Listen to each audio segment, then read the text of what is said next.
இட்லி தோசைக்கு சாப்பிட்ற மாதிரி ஒரு கையேந்தி பவன் கார சட்னி எப்படி பண்ணலான்னு பார்க்கலாமா? ஒரு மிக்ஸி ஜாரில் 4 பழுத்த தக்காளி எடுத்துக்கோங்க. 25 சின்ன வெங்காயம் தோலை உரிச்சிட்டு முழுசாக சேர்த்துக்குங்க.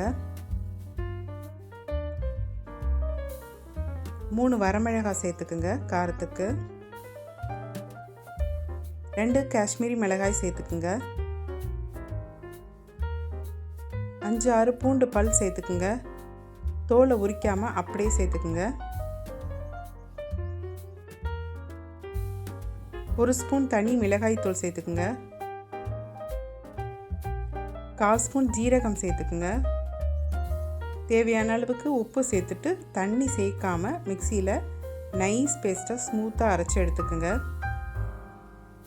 இது அப்படியே இருக்கட்டும். இப்போ தாளிச்சுக்கலாம்.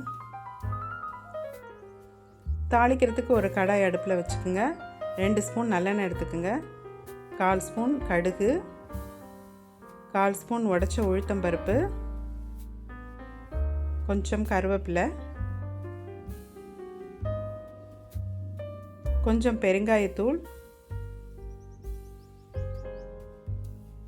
நல்லா பொரிஞ்சதுக்கப்புறம் நம்ம அரைச்சி வச்சுருக்க சட்னி அது கூட சேர்த்துக்கலாம். தண்ணி கொஞ்சம் கூட சேர்த்துக்காதீங்க. இப்போ நல்லா மிக்ஸ் பண்ணி விடுங்க. இது கூட ஒரு சின்ன பீஸ் வெல்லம் சேர்த்துக்கலாம். நல்லா மிக்ஸ் பண்ணி விடுங்க. இப்போ ஒரு 5-6 ஸ்பூன் நல்லெண்ணெய் சேர்த்துக்குங்க. சேர்த்த பிறகு நல்லா மிக்ஸ் பண்ணி விட்டுட்டு லோ ஃப்ளேமில் 5 நிமிஷம் வச்சு எடுத்திங்கன்னா கையேந்தி பவன் கார சட்னி ரெடி.